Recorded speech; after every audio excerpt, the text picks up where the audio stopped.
The two-nation theory was created by Sir Syed Ahmad Khan in the late 19th century after he realized that the Muslims needed a separate state if they wanted to live without any obstruction towards performing their religious duties.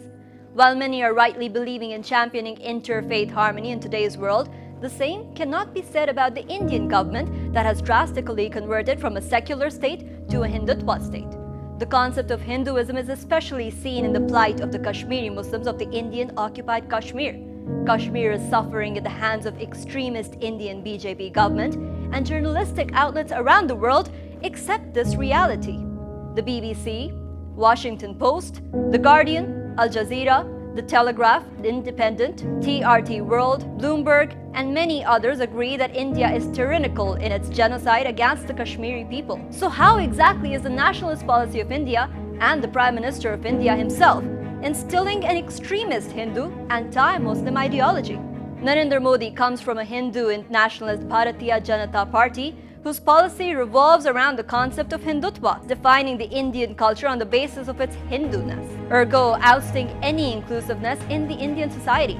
The major reason for the electoral success of BJP in 1989 was due to its capitalization of anti-Muslim feelings. Soon the BJP and the right-wing nationalist elements of India gained a massive following that have ultimately resulted in their landslide victory in the recent elections of 2019. It's imperative to note that the BJP traces its roots to Bharatiya Jana Sangh, which was established as a political wing of the pro-Hindu group Rashtriya Swayamsevak Sangh, or commonly known as the RSS. Yes, the same party whose member assassinated Mahatma Gandhi. The RSS is an Indian paramilitary, Hindu nationalist, right-wing volunteer organization, and it believes in the formation of Hindu Rashtra.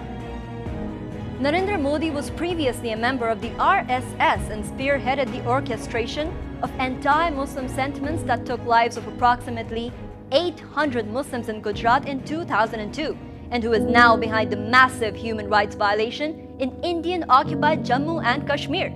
Ever since the formation of BJP and its formation in the government of India, the people of Kashmir have seen continual unrest.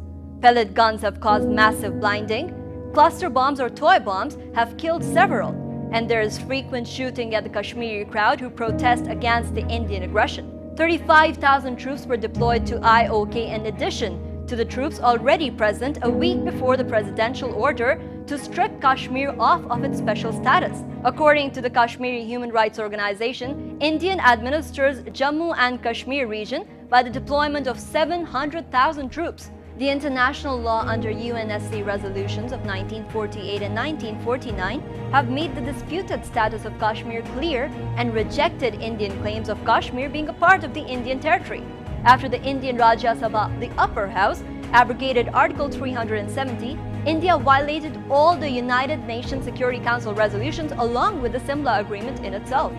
The Simla Agreement that bounded the issue on bilateral dialogue states that the principles and purposes of the Charter of the United Nations shall govern the relations between the two countries.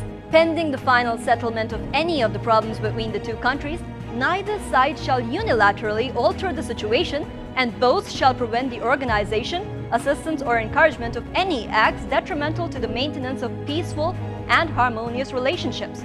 In Jammu and Kashmir, the line of control resulting from the ceasefire of December 17, 1971 shall be respected by both sides without prejudice to the recognized position of either side. Neither side shall seek to alter it unilaterally irrespective of mutual differences and legal interpretations.